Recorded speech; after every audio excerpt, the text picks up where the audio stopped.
श्रीमद् भागवतम में 12 स्कंध है, 12 स्कंध है और 335 अध्याय है। स्कंध के अनुसार अध्याय और अध्याय के अनुसार भगवान की लीला का थोड़ा थोड़ा उल्लेख किया जाएगा। चाहे आधा घंटा लगे या 45 मिनट, इतना तो लग सकता है, या हो सकता है इससे अधिक भी लगे। श्रीमद् भागवतम के प्रथम स्कंध के प्रथम अध्याय में श्री व्यास देव अपने इष्ट देव की वंदना किए हैं, जिसे मंगलाचरण कहा जाता है। और नैमिषारण्य में शौनकादि ऋषियों ने 6 प्रश्न किया है सुख गोस्वामी से। दूसरे अध्याय में ऋषियों के पूछे हुए 4 प्रश्नों का उत्तर है और भक्ति योग की महिमा बताई गई। तीसरे अध्याय में भगवान के विविध अवतारों का उल्लेख किया गया और उसी अध्याय के अंत में सुध गोस्वामी कहते हैं कि मैं श्रीमद् भागवतम सुखदेव गोस्वामी के मुख से सुना था जब वे परीक्षित महाराज को सुना रहे थे। तो चौथे अध्याय के प्रारंभ में शौनकादि ऋषिजन कहते हैं कि हम वही भागवत सुनना चाहते हैं, किस युग में किस स्थान पर ये रचा गया, क्या क्या सुखदेव गोस्वामी ने सुनाया, भगवान वेदव्यास देव को किसने भागवत रचने के लिए प्रेरित किया, ये सब हमें सुनाई। तब श्री सुद गोस्वामी उस चौथे अध्याय में बताते हैं कि भगवान वेदव्यास देव वेदों का विभाजन किए, बहुत प्रचार किए वैदिक ग्रंथों का, लेकिन उन्हें संतोष नहीं हुआ, सुख नहीं मिला। तो उनके आश्रम पर उनके गुरु महाराज श्री नारद मुनि आए।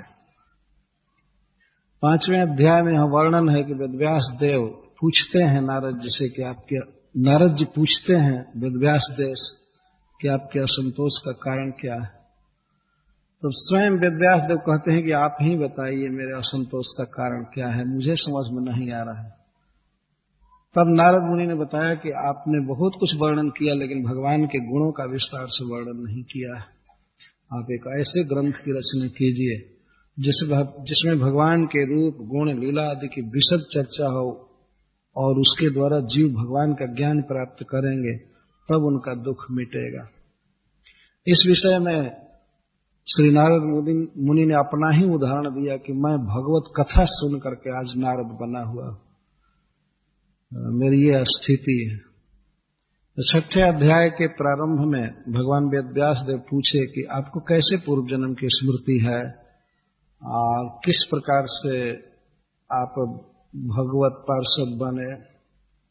तब नारद जी अपने बचपन का इतिहास प्रस्तुत करते हुए उन्हें ये कथानक कहे और अंत में कहे कि आप श्रीमद् भागवतम बनाइए, भगवान के गुणों से भरा हुआ ग्रंथ रचिए, इसी से जीवों का दुख दूर होगा। 7वें अध्याय के शुरू में सौनक जी पूछते हैं कि जब नारद जी चले गए तो वेदव्यास देव ने क्या किया। उसमें उत्तर है कि वेदव्यास देव ने ध्यान किया और ध्यान में भगवान की लीलाओं को देखे और वे लिखे और लिख करके सुखदेव गोस्वामी को पढ़ाया। इसके बाद महाराज परीक्षित के जन्म आदि की कथा प्रारंभ करते हुए श्री सुद गोस्वामी अश्वत्थामा के द्वारा द्रौपदी के पुत्रों की वध की कथा कहे। अर्जुन उन्हें पकड़ कर लाए और उसको क्रूप करके उसे केस काट कर उसे छोड़ दिया गया।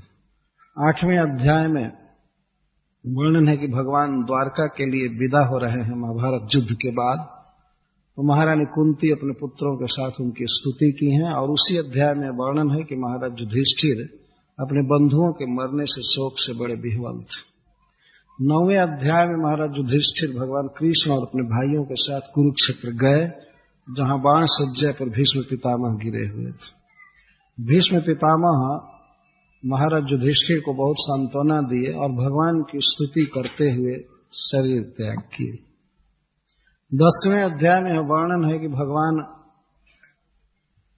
हस्तिनापुर में अपने बंधुओं से मिलकर विदा हो रहे हैं द्वारका के लिए।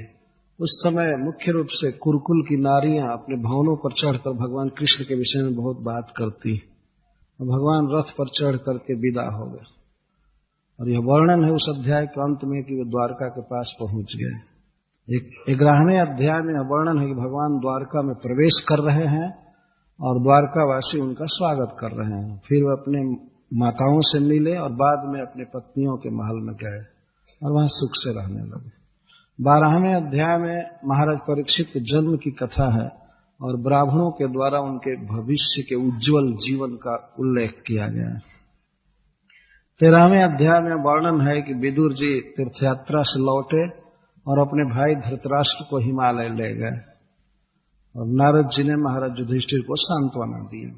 14वें अध्याय में यह वर्णन है कि भीमसेन के साथ महाराज युधिष्ठिर विविध दृश्य देख करके बात कर रहे हैं और उनको शंका हो रही है कि लगता है कि भगवान श्री कृष्ण अपने धाम चले गए, इसीलिए संसार इतना दुखद लग रहा है। उसी समय अर्जुन आए। 15वें अध्याय में अर्जुन के मुख से कृष्ण कथा दी गई है और उसी अध्याय में बताया गया है कि महाराज युधिष्ठिर अपने भाइयों के साथ राज्य त्याग कर हिमालय चले गए। यह सुनते हैं कि कृष्ण नहीं है इस पृथ्वी पर और उनके पार्षदत्व प्राप्ति का वर्णन किया गया है। द्रौपदी और कुंती आदि सबके मुक्ति का वर्णन। 16वें अध्याय में महाराज परीक्षित के दिग्विजय का वर्णन है और उस अध्याय में पृथ्वी और धर्म का संवाद प्रस्तुत किया गया है। 17वें अध्याय में महाराज परीक्षित ने कलयुग का दमन किया है और उसे 5 स्थान दिया।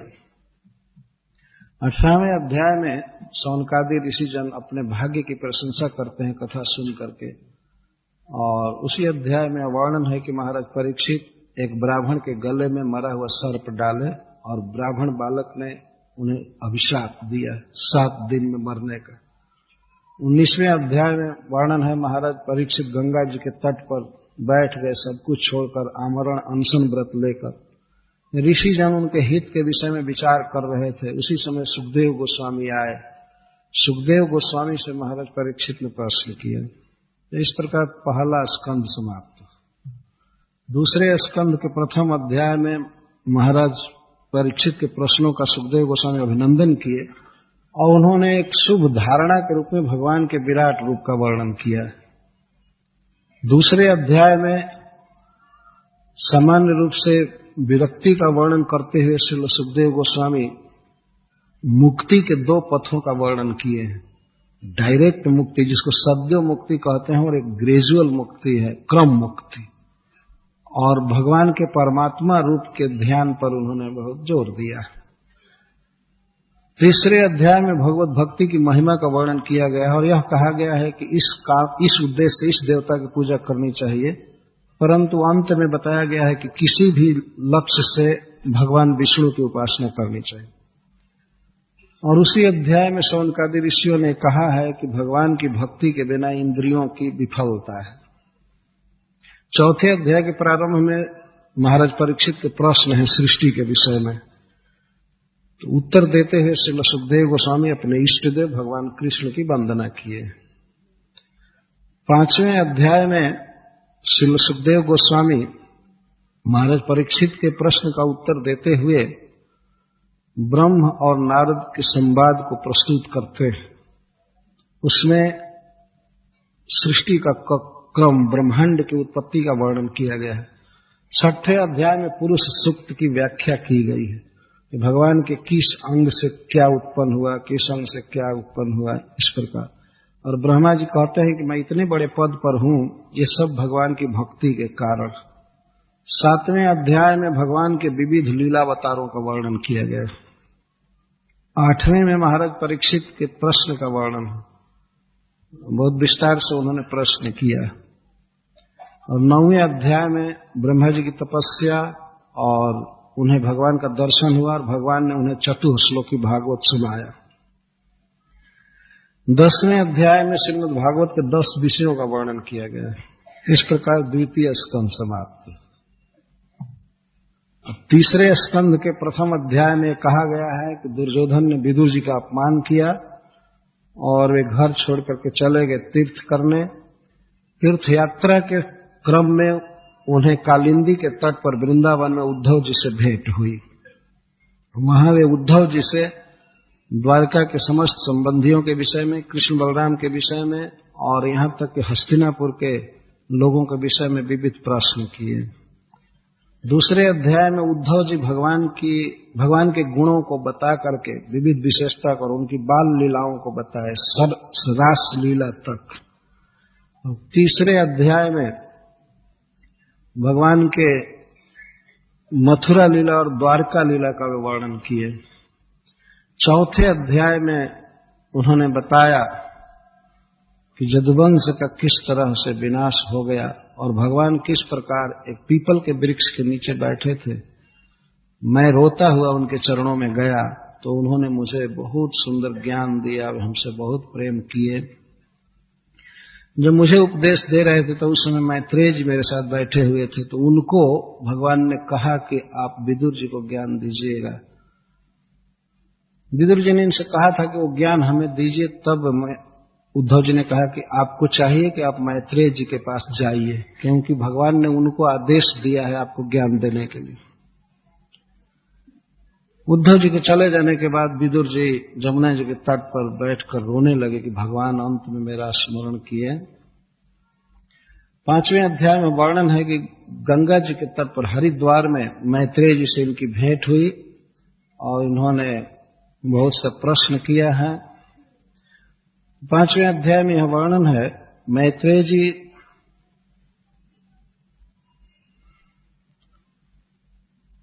सृष्टि के कर्म में तत्वों का निरूपण किए और उन्होंने बताया कि तत्वों के अधिष्ठात्री देवता उत्पन्न हुए और देवताओं ने शक्ति पाने के लिए भगवान से प्रार्थना की।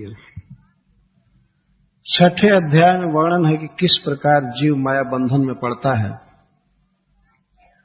और कुछ सृष्टि का उल्लेख इसमें किया गया है।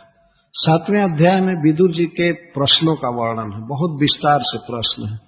8वें में ब्रह्मा जी के जन्म की कथा है और उनकी तपस्या, उन्होंने भगवान का दर्शन किया।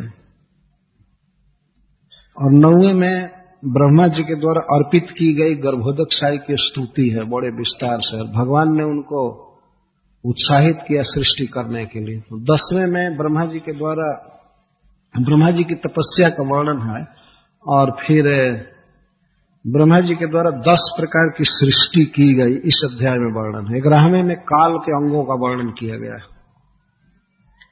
12वें में यह बताया गया है कि भगवान ब्रह्मा जी से सनकादि का जन्म हुआ और भी पुत्रों को उन्होंने उत्पन्न किया, अंत में मनु महाराज को उत्पन्न किया। इस प्रकार वर्णन।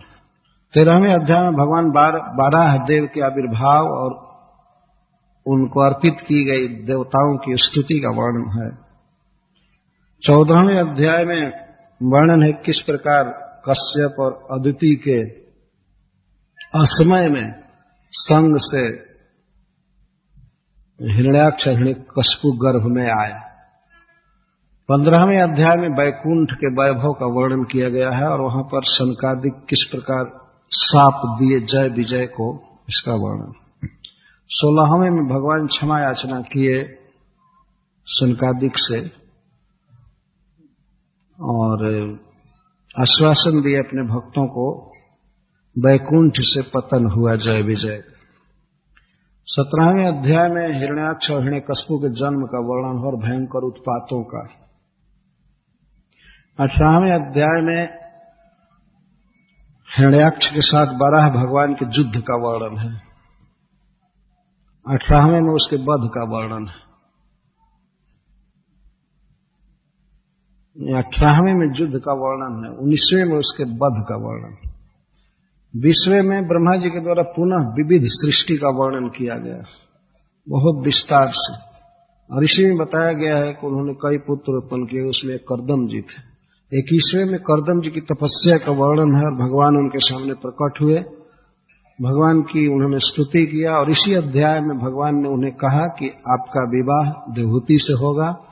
मनु महाराज अपनी पुत्री को लेकर आपके आश्रम में आएंगे, आप उनकी बात को स्वीकार कर लीजिएगा।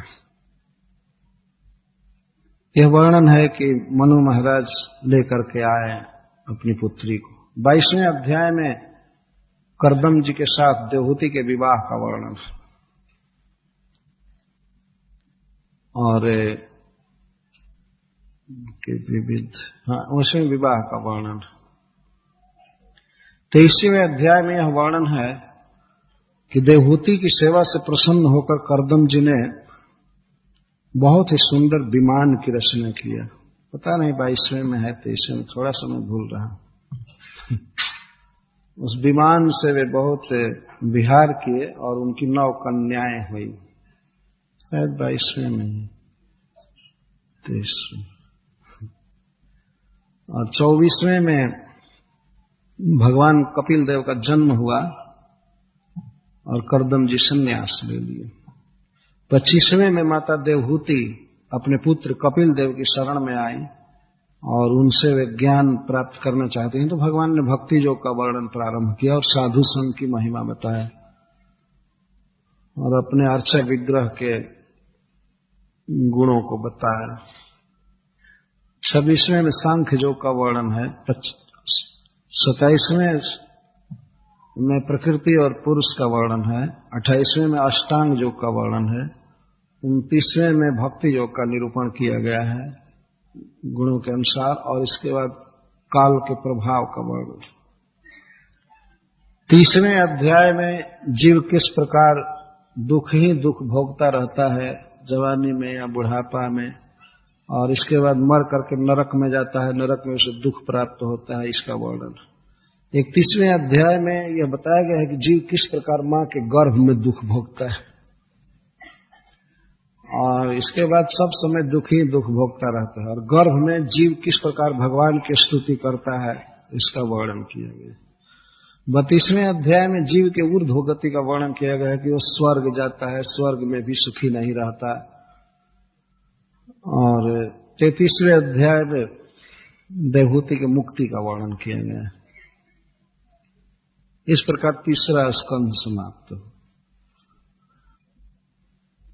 चौथे अध्याय के शुरू में महाराज मनु की आकुति नामक पुत्री के संतान का वर्णन किया गया है, और इसके बाद देवहूति की संतान का वर्णन किया जा रहा है। तो देवहूति की बहुत सी कन्याएं थी, उसमें से एक का नाम था अनुसुईया। तो अनुसुईया के पुत्र रूप में भगवान हुए, उस संदर्भ में अत्रि मुनि की कथा दी गई है। और प्रसूति का विवाह दक्ष प्रजापति से हुआ था, जो सती की मां थी, लेकिन मैत्रेय जी कह रहे हैं कि सती को कोई पुत्र नहीं हुआ, क्योंकि असमय में उसने आत्महत्या कर लिया। तो इस पर पूछते हैं कि क्यों आत्महत्या कर ली। बताते हैं कि ससुर में और दामाद में बहुत कलह चल रहा था, दक्ष प्रजापति में और शिव जी में। तब विदुर जी पूछते हैं कि ससुर में और जामाता में कलह, इसका क्या कारण था। तो इस पर मैत्रेय जी दूसरे अध्याय में कथा कहते हैं, एक बार प्रजापतियों के जग में शिव जी गए थे, तो वहां उन्होंने दक्ष को प्रणाम नहीं किया, इसी पर वो बहुत गाली दिए, शाप दिए। इसके बाद भृगु जी शाप दिए, शंकर पंथियों को, शैवों को शाप दिए, और फिर नंदीश्वर शाप देने लगे वैष्णवों को, शापबाजी। तीसरे अध्याय में वर्णन है कि सती जी देखी कि विमान पर देवियां देवता सब कहीं जा रहे हैं, तो पूछती हैं कहां जा रहे हैं। शिव जी कहते हैं तुम्हारे पिता के यज्ञ में जा रहे हैं। तो पिता के यज्ञ में चलने के लिए दुराग्रह करने लगी भगवान शिव। नहीं, भगवान शिव ने समझाया कि नहीं, वहां जाना ठीक नहीं है। चौथे अध्याय में वर्णन है कि सती मानी नहीं, वो चल दी पिता के यज्ञ में। भगवान शिव उसको भेजे, वहां जाकर उसने अपमान अनुभव किया और अपने शरीर को जला दिया जोगाग्नि से। 5वें अध्याय में वर्णन है कि भगवान शिव सती का निधन सुनकर वीरभद्र को उत्पन्न किए, और वीरभद्र भूतों की सेना लेकर गए और दक्ष का वध कर दिए और यज्ञ विध्वंस कर दिया। 6ठे अध्याय में यह वर्णन है कि ब्रह्मा जी के कहने से जो ब्राह्मण बचे थे जग करने वाले, वो लोग जाकर शिव जी से विनय किए, प्रार्थना की। ब्रह्मा जी भी गए थे कैलाश, जो कुछ हो गया क्षमा कीजिए। तो भगवान शिव ने क्षमा किया, बताया उपाय कि उसको बकरे का मस्तक जोड़ दो, जी जाएगा, और जो ब्राह्मणों के हाथ पैर टूटे हैं वो इस तरह से ठीक हो जाए, व्यवस्था दिया। फिर ठीक हो गया, यज्ञ चालू हुआ। 7वें अध्याय में भगवान प्रकट हुए, भगवान शिव भी वहां प्रकट हुए, उन्होंने दक्ष प्रजापति को क्षमा किया और भगवान की स्तुति किए हैं समस्त देवता ब्राह्मण वहां। 8वें अध्याय के शुरू में लिखा गया है कि ऋभु हंस और उन्हीं सनकादि के ब्रह्मा जी के पुत्रों के कोई संतान नहीं, क्योंकि सब ऊर्ध्वरेता ब्रह्मचारी रहे। और धर्म के वंश का वर्णन किया गया। और फिर ध्रुव महाराज किस प्रकार अपने पिता का घर छोड़कर वन में गए और भगवान की तपस्या कर रहे थे, इसका वर्णन। 9वें अध्याय में यह वर्णन है कि भगवान ध्रुव महाराज की तपस्या से प्रसन्न होकर मधुबन आए और उन्होंने उनको वर दिया। ध्रुव महाराज ने उनकी स्तुति किया और ध्रुव महाराज किस प्रकार घर लौटे, इसका बड़े विस्तार से वर्णन। 10वें अध्याय के प्रारंभ में वर्णन है कि ध्रुव महाराज ने विवाह किया और उन्होंने सुना कि उनके भाई उत्तम को जक्षों ने मार दिया है, तो वे अलकापुरी पर आक्रमण किए और बहुत से जक्षों का वध किया। 11वें अध्याय में यह वर्णन है कि उनको मनु महाराज ने रोका, तुम इतना क्रोध मत करो, युद्ध मत करो, समझाया तो युद्ध रोक दिए। 12वें अध्याय के प्रारंभ में यह वर्णन है कि कुबेर जी बहुत प्रसन्न हुए और ध्रुव महाराज को अचल स्मृति का वर दिए, भगवत स्मृति। और फिर ध्रुव महाराज आए, राज्य शासन किए 36,000 वर्ष तक, बिल्कुल युवक थे। फिर उन्होंने राज्य त्याग दिया और बद्रिकाश्रम चले गए, वहां भगवान का भजन किए, तो उनको बैकुंठ ले जाने के लिए विमान आया, वे चले गए। ध्रुव महाराज की कीर्ति का गान स्वयं नारद जी ने किया प्रचेताओं के सभा में, यज्ञ में। तो इस पर 13वें अध्याय के प्रारंभ में विदुर जी पूछते हैं कि प्रचेता कौन है जिनके यज्ञ में नारद जी ध्रुव का जस गाए थे। तो बताया कि वे प्रचेता ध्रुव महाराज के ही वंश में जन्म लिए थे, आगे वो गिना रहे। तो ध्रुव के वंश में ही आगे चलकर अंग महाराज हुए, लेकिन अंग असमय में राज्य त्याग कर चले गए क्योंकि उनका पुत्र बहुत बदमाश, बहुत खल, जिसका नाम था बेन। तो बेन के अत्याचारों का वर्णन किया गया। 14वें अध्याय में वर्णन है कि ऋषियों ने बेन को राजा बना दिया क्योंकि अराजकता छा गई थी, लेकिन बाद में उसे वो समझाने लगे कि तुम भगवान का भजन करो, ठीक से शासन करो। वो नहीं माना, ऋषियों की निंदा करने लगा, तो ये लोग उसको मार दिए। फिर बाद में उसके शरीर का मंथन किए। 15वें अध्याय में वर्णन है कि पृथु महाराज का जन्म हुआ, आविर्भाव हुआ और उनका राज्याभिषेक हुआ, उनके गुण गाए गए। 16वें अध्याय में वर्णन है कि उनके राज्य की प्रजा बहुत हाहाकार कर रही थी अन्न के लिए। तो 17वें अध्याय में वर्णन है कि उन्होंने पृथ्वी को दंडित करना चाहा, वो भागती रही। ऐसा ही है ना। 18वें अध्याय में पृथ्वी का दोहन किया गया। 19वें अध्याय में उन्होंने एक बहुत विशाल यज्ञ किया है जिसमें उनके अश्व को इंद्र ने अपहरण किया। 20वें अध्याय में यह वर्णन है कि उनके यज्ञ में भगवान प्रकट हुए इंद्र के साथ और पृथु महाराज ने उनकी स्तुति की और भगवान ने उन्हें वर दिया। 21वें अध्याय में वर्णन है कि एक बार पृथु महाराज अपने समस्त देश की जनता को धर्म का उपदेश किए, प्रवचन किए। 22वें अध्याय में अपने महल के उपवन में उन्हें संग मिला सनकादि 4 कुमारों का, सनत कुमार का। उन्होंने उनसे आध्यात्मिक ज्ञान प्राप्त किया। 23वें अध्याय में उनके वानप्रस्थ जीवन का वर्णन है, घर त्याग दिए और इसी में उनके मुक्ति का वर्णन किया गया। 24वें अध्याय में प्रचेताओं के द्वारा भगवान शिव के द्वारा प्रचेताओं को उपदेश किए गए रुद्र गीत का वर्णन किया गया। 25वें में नारद मुनि महाराज प्राचीन बरही को पुरंजन की कथा सुनाए। उसमें बताया गया है किस प्रकार से पुरंजन और पुरंजनी का सम्मिलन हुआ और पुरंजन नगर के विविध दरवाजों आदि का वर्णन किया गया। 26वें में यह वर्णन है कि पुरंजन मृगया के लिए गया तो उसकी पुरंजनी रूठ गई, उसको कैसे कैसे मनाया। 27वें अध्याय में वर्णन है कि चंडवेग पुरंजन नगर पर आक्रमण किया और शेष में कालकन्या के चरित्र का वर्णन किया गया। 28वें में यह बताया गया है कि पुरंजन शरीर छोड़ करके फिर स्त्री हुआ और उसका विवाह मलय ध्वज से हुआ तो उसे मुक्ति मिली। 29वें अध्याय में इस पुरंजन उपाख्यान के वास्तविक अर्थ को व्यक्त किया गया है और जीव किस प्रकार सूक्ष्म शरीर से कर्मों को भोगता है इसका वर्णन।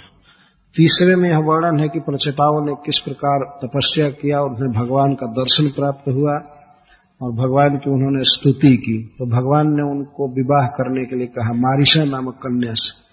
तो उसी मारिशा से दक्ष प्रजापति का जन्म हुआ।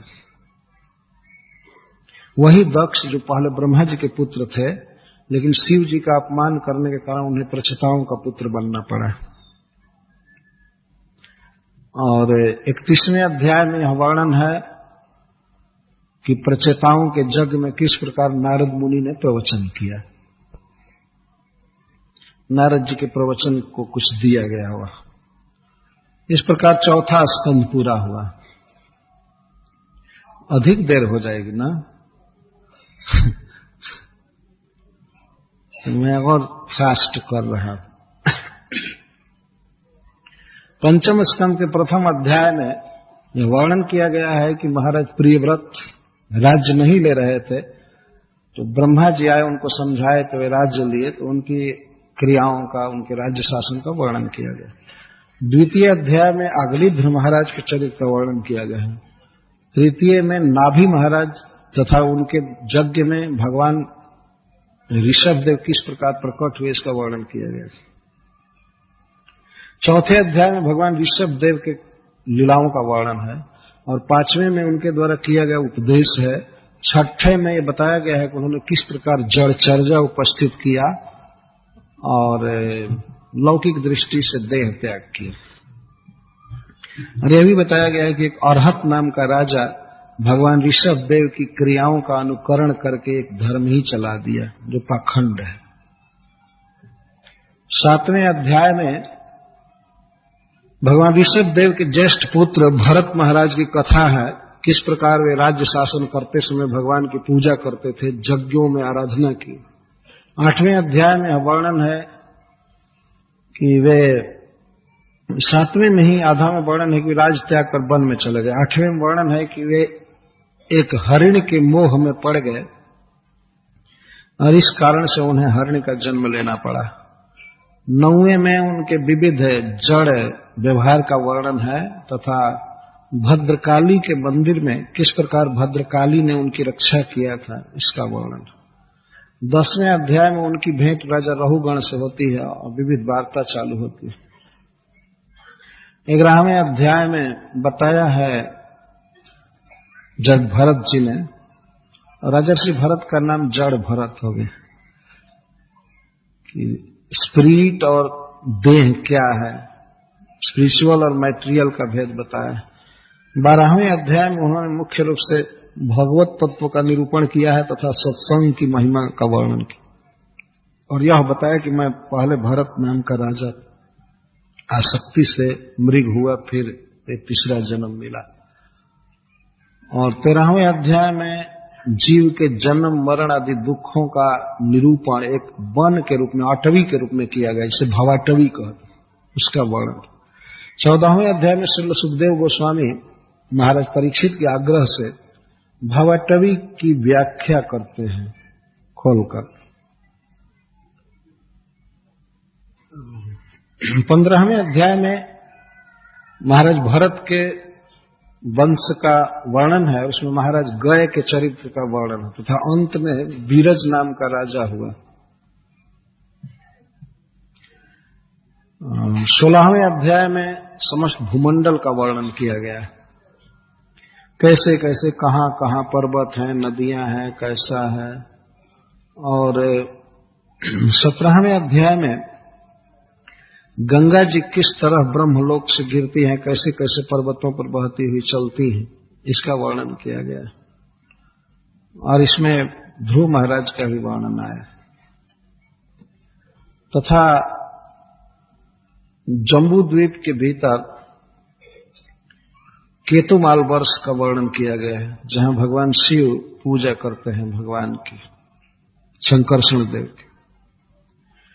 18वें अध्याय में जम्बूद्वीप के विविध वर्षों का वर्णन किया गया। उसमें कौन भगवान किस मूर्ति से आराध्य हैं, जैसे रम्यक वर्ष, भद्रासु वर्ष, हरि वर्ष। 19वें अध्याय में किम पुरुष और भारत वर्ष का वर्णन किया गया है। किम पुरुष में भगवान सीता, राम, लक्ष्मण आराध्य हैं और हनुमान जी मुख्य आचार्य हैं, भगवान की भक्ति सिखाने वाले। भारत वर्ष में नर नारायण आराध्य हैं और नारद जी मुख्य हैं। इसी अध्याय में भारत वर्ष की अद्भुत महिमा और समस्त नदियों का नाम गिनाया गया है। उसमें एक महानदी भी है, वह नदी का नाम गिनाया गया है। कौन अध्याय में गिना है? 19। 20वें अध्याय में अन्य द्वीपों का वर्णन किया गया है। जम्बूद्वीप के 9 वर्षों के अलावा और जम्बूद्वीप के अलावा और भी सालमली द्वीप, साक द्वीप, क्रौंच द्वीप, कुश द्वीप, ये सब द्वीप हैं। बचे हुए द्वीपों का वर्णन किया गया है। और 21वें में ध्यान नहीं आ रहा है कहां कैसे।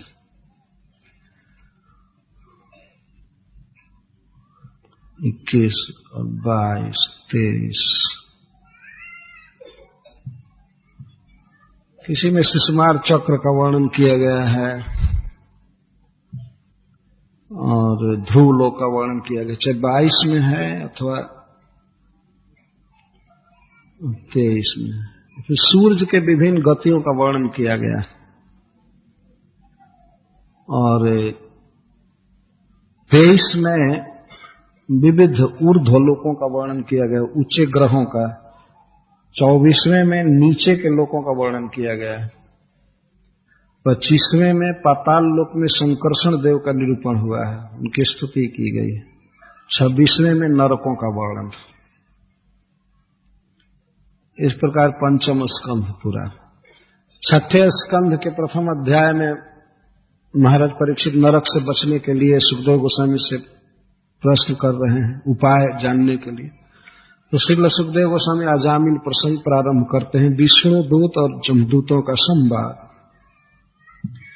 दूसरे अध्याय में भगवान के पार्षद भगवान नाम कीर्तन की महिमा बताते हैं और अजामिल की मुक्ति का वर्णन। तीसरे अध्याय में जमराज जी अपने पार्षदों को भगवान नाम, गुण, लीला, कीर्तन की महिमा समझा रहे। चौथे अध्याय में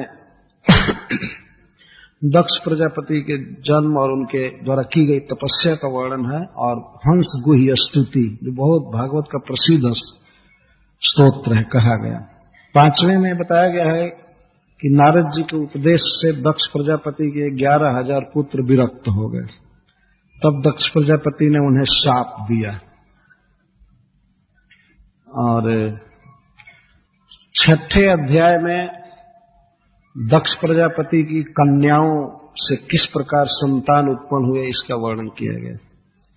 7वें अध्याय में बताया गया है कि बृहस्पति जी का अपमान किया, इंद्र ने प्रणाम नहीं किया तो बृहस्पति जी छोड़ दिए, तो असुर आक्रमण किए, तो विश्वरूप को गुरु बनाया इंद्र ने। 8वें अध्याय में नारायण कवच का उपदेश। 9वें में विश्वरूप का वध किया गया इंद्र के द्वारा, इसलिए त्वष्टा ने वृत्रासुर को उत्पन्न किया। वृत्रासुर के भय से देवता लोग भागे, भगवान की स्तुति किए तो भगवान आविर्भूत होकर उनको कहे कि दधीची मुनि से जाकर अस्थि मांगो। 10वें अध्याय में देवता लोग दधीची मुनि के आश्रम पर गए और उनसे अस्थि मांगे, उसे वज्र मिला, तो लोग युद्ध के लिए चले, लेकिन युद्ध में समस्त सेनापति भाग चले। 11वें अध्याय में वर्णन है कि अकेले वृत्रासुर लड़ने लगे देवताओं से और देवताओं को परास्त कर दिए। और देवराज इंद्र मारे गदा, उसी गदा को लेकर मार दिए इंद्र के हाथी पर, इसलिए अब इंद्र वज्र नहीं चला रहे थे। तो इंद्र से इन्होंने बहुत ही सुंदर वाणी में आग्रह किया है और युद्ध में ही भगवान से प्रार्थना करने लगे।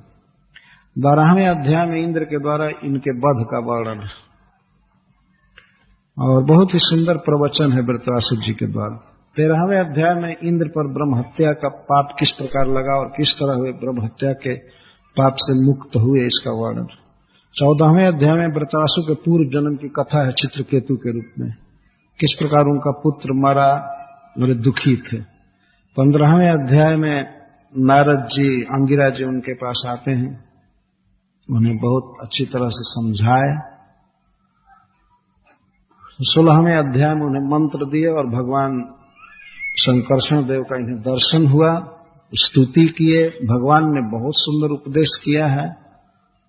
बाद में भगवान अंतर्हित हो गए तो ये घूमने लगे विमान से।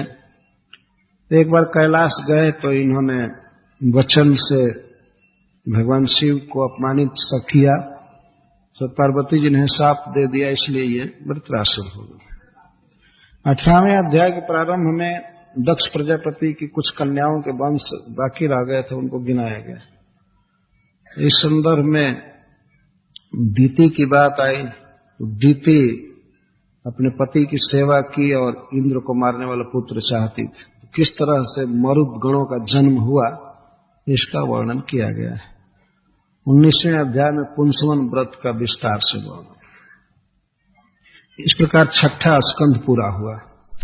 7वें स्कंध के प्रारंभ में भगवान के गुणों पर प्रश्न किया है महाराज परीक्षित ने।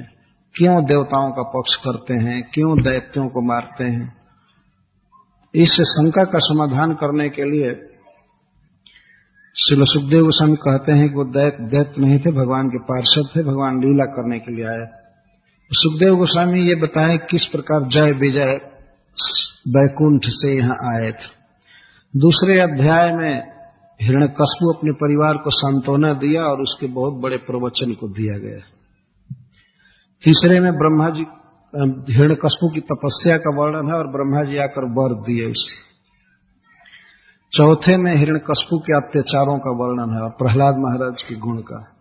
5वें में प्रहलाद से हिरण्यकश्यप की बातचीत होती है और वह उन्हें मारने का पूरा प्रयास किया लेकिन वध नहीं कर सके। 6ठे में असुर बालकों को प्रहलाद महाराज उपदेश दे रहे हैं। तो 7वें अध्याय में वे अपने उस जीवन को बताते हैं कि कब उन्हें ज्ञान प्राप्त हुआ था, गर्भ में जब थे नारद जी की कृपा से। बहुत सुंदर उपदेश। 8वें में हिरण्यकश्यप वध करने की सोचा इनकी, क्योंकि इन्होंने सभी बच्चों को हरे कृष्ण में ला दिया, सभी बच्चों को कृष्ण भाव में भावित कर दिया। इस कारण से वो राजा बहुत क्रोधित हो गया, वध करना चाहता था, लेकिन भगवान नृसिंहदेव प्रकट होकर हिरण्यकश्यप का वध कर दिए। इसके बाद देवताओं ने भगवान की स्तुति की। 9वें अध्याय में प्रहलाद महाराज भगवान की स्तुति किए। 10वें अध्याय में प्रहलाद महाराज के राज्याभिषेक का वर्णन किया गया है और त्रिपुर वध की कथा है। 11वें अध्याय में मनुष्यों के सामान्य सनातन धर्म का वर्णन किया गया है और स्त्री धर्म का। 12वें में ब्रह्मचारी के और वानप्रस्थ के धर्म का वर्णन किया गया। 13वें में जति धर्म का वर्णन किया गया प्रहलाद महाराज और अवधूत के उपाख्यान द्वारा। 14वें में गृहस्थ के धर्म का वर्णन किया गया।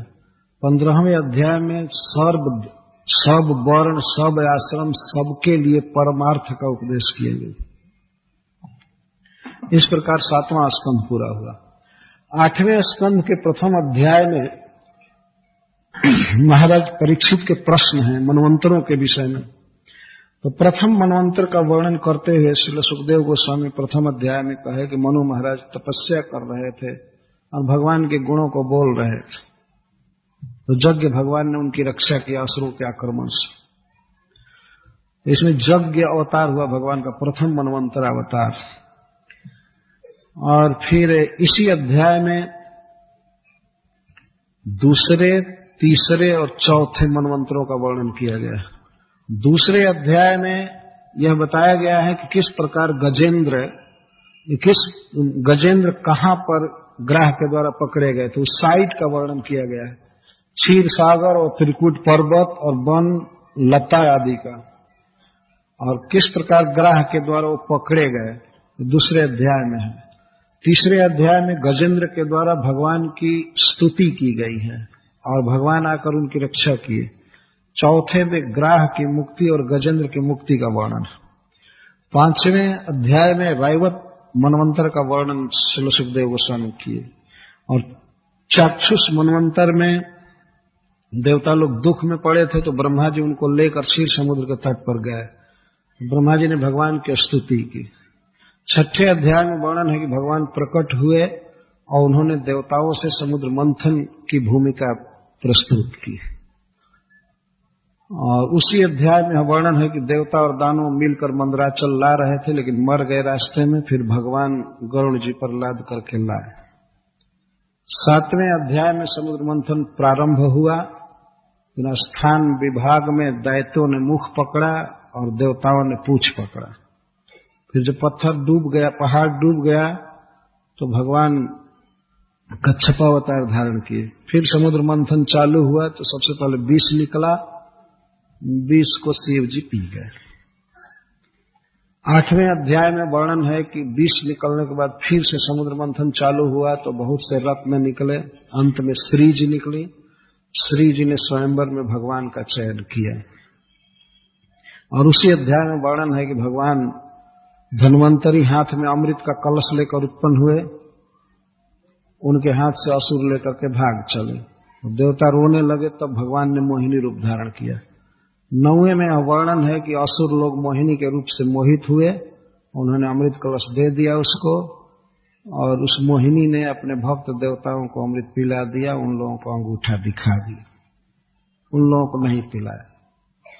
10वें अध्याय में वर्णन है कि देवताओं में और दानवों में बहुत बड़ा घमासान युद्ध हुआ। देवता हार रहे थे तो भगवान प्रकट हुए। उन्होंने माली, सुमाली, माल्यवान आदि का वध किया।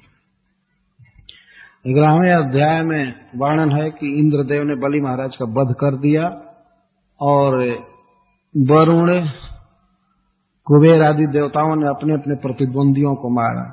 नारद जी आकर युद्ध बंद कर दिए। बाद में बलि महाराज को जीवित कर दिया गया और भी असुरों को।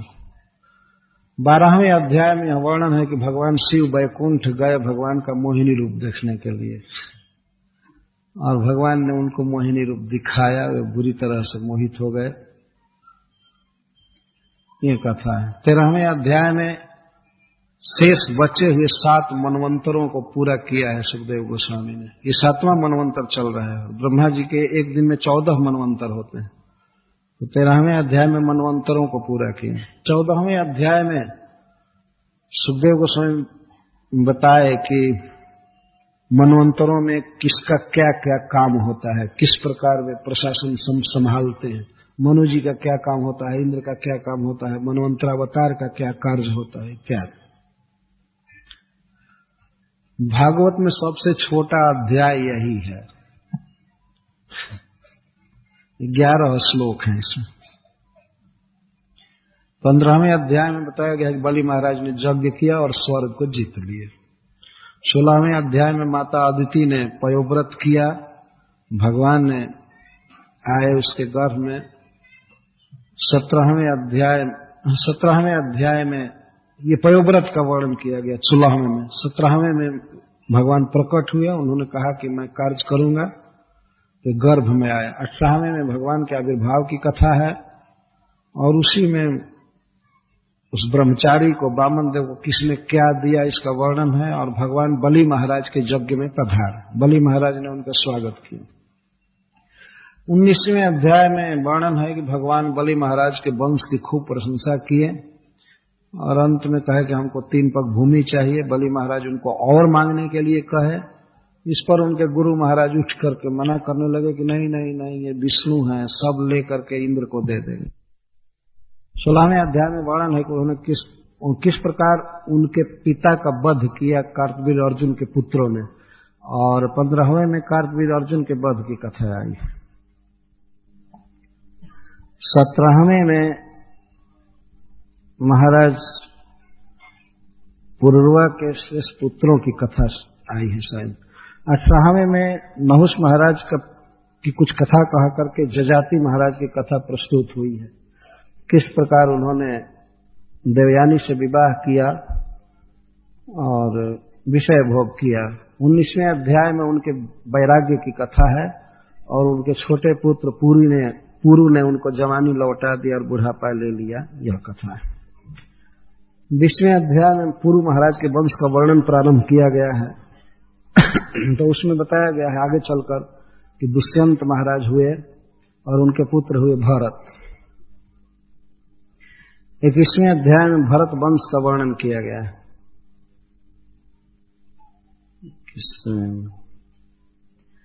ये बताया गया है कि भरत जी को कोई संतान नहीं हुई तो वितथ नाम का पुत्र उन्हें मिला। और 21वें में ही होगा, 21वें में रंती देव में है। हाँ, तो 21वें में भरत वंश में उत्पन्न हुए महाराज रंती देव की कथा दी गई है। और 22वें में पंचाल, मगध और कुरुवंश के राजाओं का वर्णन दिया गया है। 23वें में महाराज जजाति के तुर्वसु, अनु और द्रुहि के पुत्रों के वंश का वर्णन किया गया है। और अंत में जदु महाराज के वंश का बहुत ही सुंदर वर्णन किया गया है। और जदुवंश का वर्णन करते करते 24वें अध्याय के अंत में भगवान श्री कृष्ण का वर्णन आया।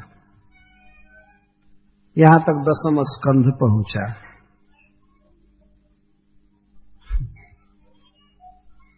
दसम स्कंद के प्रथम अध्याय में महाराज परीक्षित के प्रश्न हैं और यह बताया गया है कि किस प्रकार पृथ्वी शरण में गई ब्रह्मा जी की, और ब्रह्मा जी सबको लेकर क्षीर समुद्र के तट पर गए, भगवान से प्रार्थना की।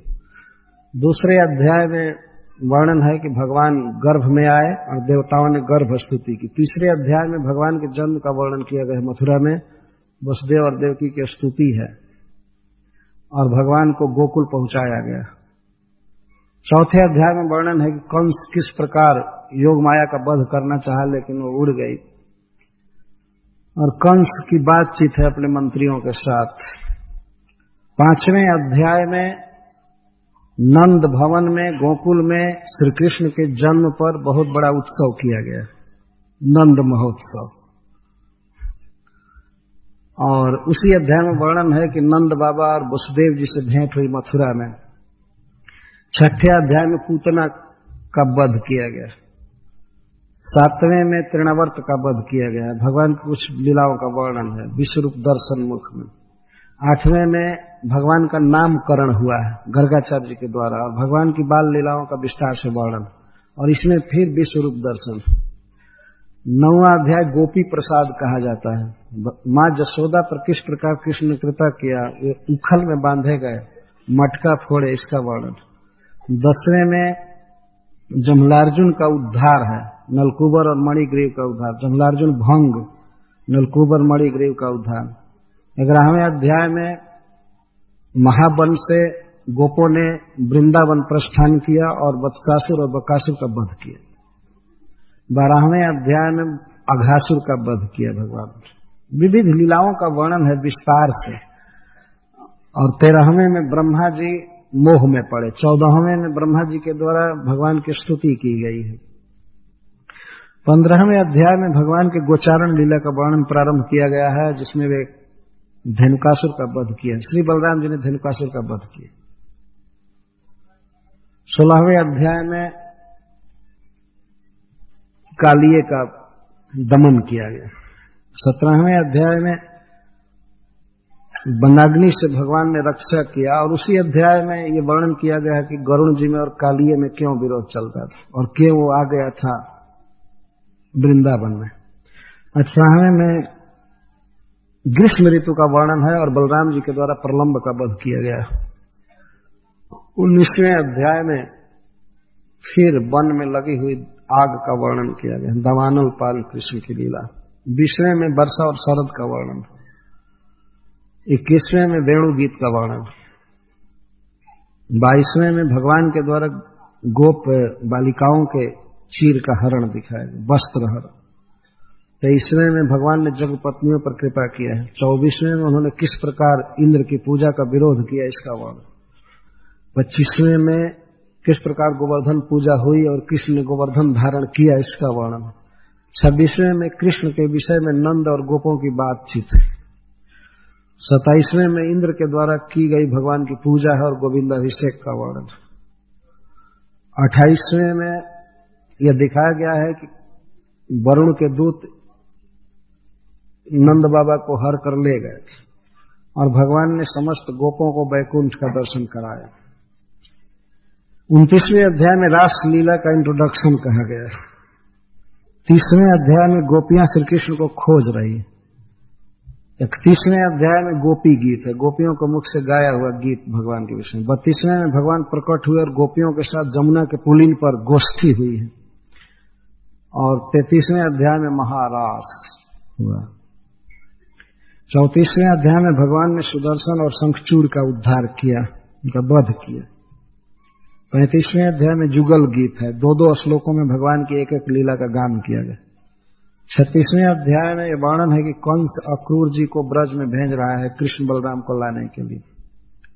37वें अध्याय में वर्णन है किस प्रकार भगवान ने व्योमासुर और केसी का वध किया और नारद जी ने उनकी स्तुति की। 38वें अध्याय में अक्रूर जी ब्रज में जा रहे हैं और रास्ते में विविध मनोरथ कर रहे हैं, वे ब्रज में मिले कृष्ण से। 39वें अध्याय में यह वर्णन है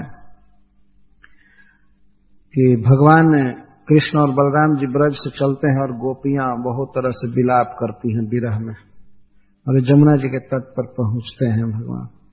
40वें अध्याय में वर्णन है कि अक्रूर जी ने भगवान की स्तुति किया। 41वें अध्याय में भगवान मथुरा जी में प्रवेश किए, विविध स्थानों पर घूमे, धनुष भंग किए, क्या क्या की, बहुत सी लीलाएं की। 42वें अध्याय में वर्णन है कि वे कुब्जा का उद्धार किए। और भी बहुत तरह से मल क्रीड़ा आदि का वर्णन किया गया है। 43वें अध्याय में वर्णन है कि वे वध किए कुबले पीड़ का।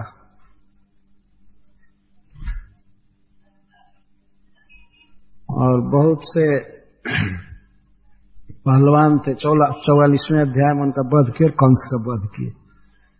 45वें अध्याय में अपने माता पिता को कारागृह से मुक्त किया और पढ़ने के लिए उज्जैन गए, अवंतिका। 46वें अध्याय में वर्णन है कि भगवान ने उद्धव जी को दूत बनाकर ब्रज में भेजा और उद्धव जी जाकर नंद महाराज से मिले। 47वें अध्याय में वे गोपियों से मिले और भगवान का संदेश दिए। इस पर गोपियों के कुछ उद्गार हैं जिन्हें भ्रमर गीत कहा जाता है। 48वें अध्याय में भगवान त्रिवक्रा के घर में गए और अक्रूर जी के घर, अक्रूर जी को उन्होंने हस्तिनापुर भेजा। 49वें अध्याय में अक्रूर जी हस्तिनापुर पहुंचकर महाराज धृतराष्ट्र को धर्म की बातें बताए। 50वें अध्याय में यह वर्णन है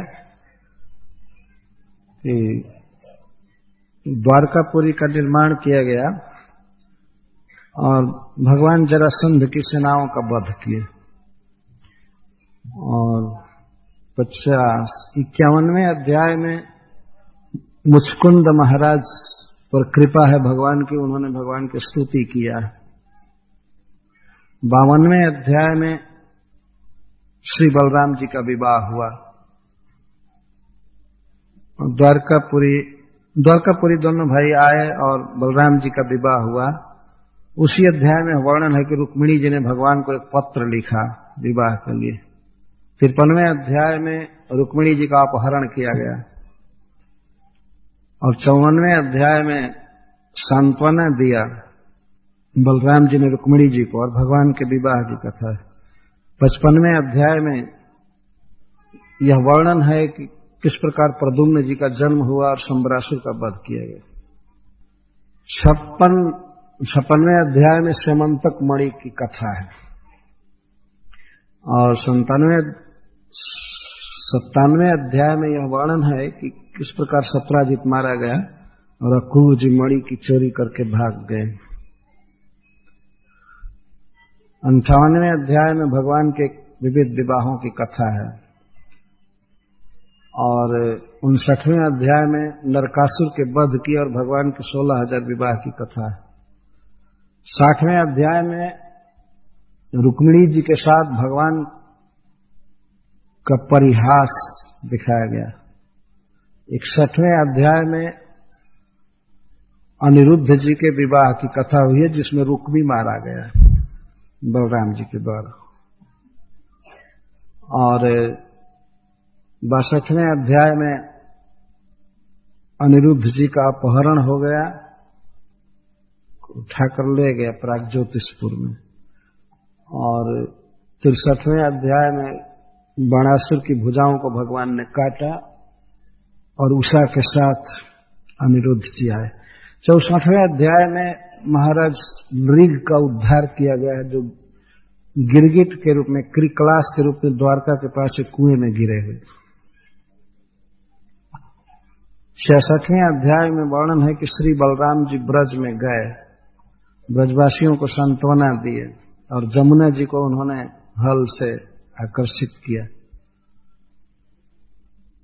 66वें अध्याय में यह वर्णन है, 67वें अध्याय में वर्णन है कि भगवान ने काशी नरेश के मित्र पौंड्रक का वध किया और सुदक्षिण आदि का, यही है।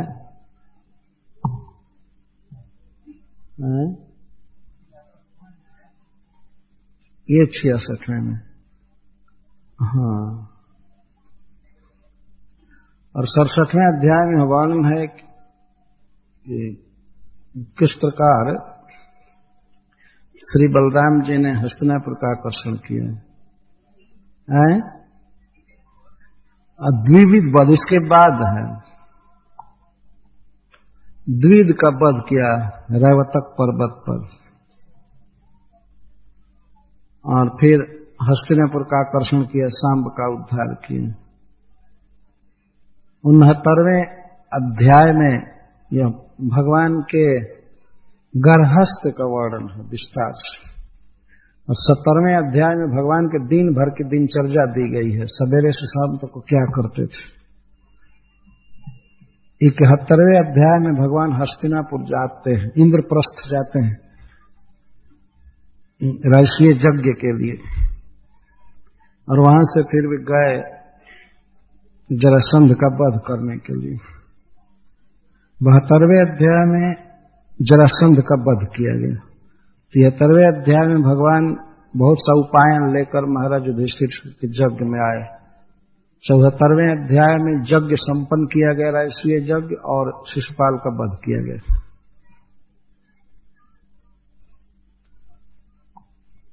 75वें अध्याय में बताया गया है कि दुर्योधन किस प्रकार जल गया राजसूय यज्ञ की शोभा से, और उसने बहुत बड़ा विरोध किया। कौन में? 75 में, 76वें में, हाँ 76वें और 77वें अध्याय में सालों के साथ युद्ध का वर्णन है। वो मारा गया, और 78, 77, 78, 79 दंत्रवक्त और विदुरथ का मर। अच्छा, 80 और 81 में सुदामा चरित दिया गया है। 82वें अध्याय में सब ब्रजवासी और कृष्ण हस्तिनापुर वाले कुरुक्षेत्र में आए।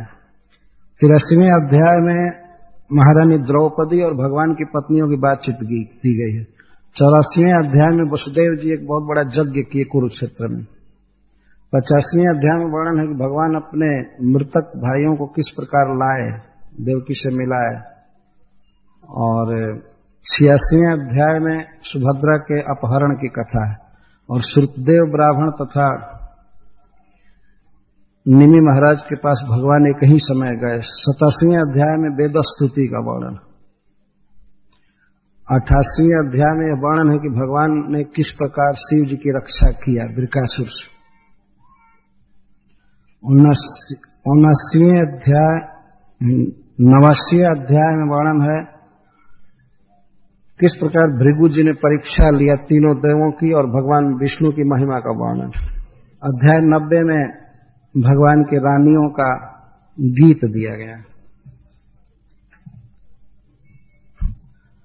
एकादश अध्याय के प्रारंभ में यदुवंश के विनाश के लिए ब्राह्मणों के शाप का वर्णन है। दूसरे अध्याय में भागवत धर्म और भागवत का वर्णन है। तीसरे अध्याय में माया, माया से तरने का उपाय और भगवान नारायण तथा क्रिया योग का वर्णन इस तरह से। चौथे अध्याय में भगवान के विविध अवतारों का वर्णन। पांचवें अध्याय में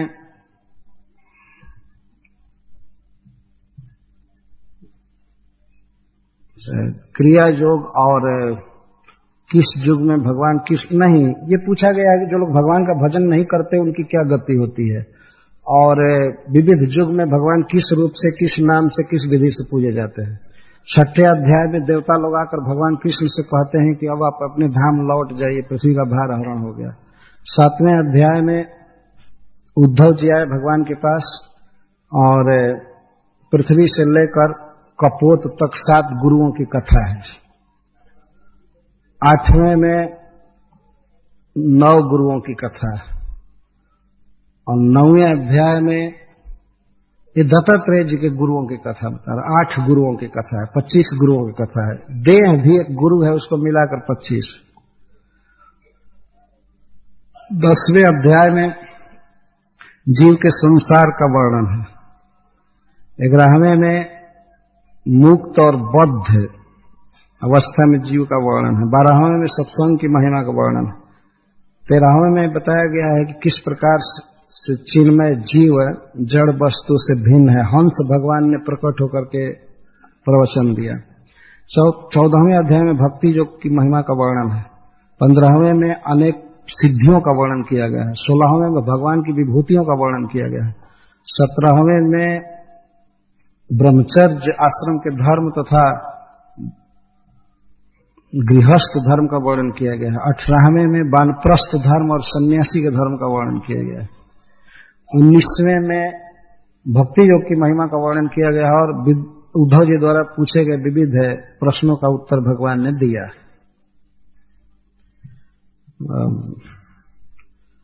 20वें में मुझे ध्यान नहीं आ रहा है,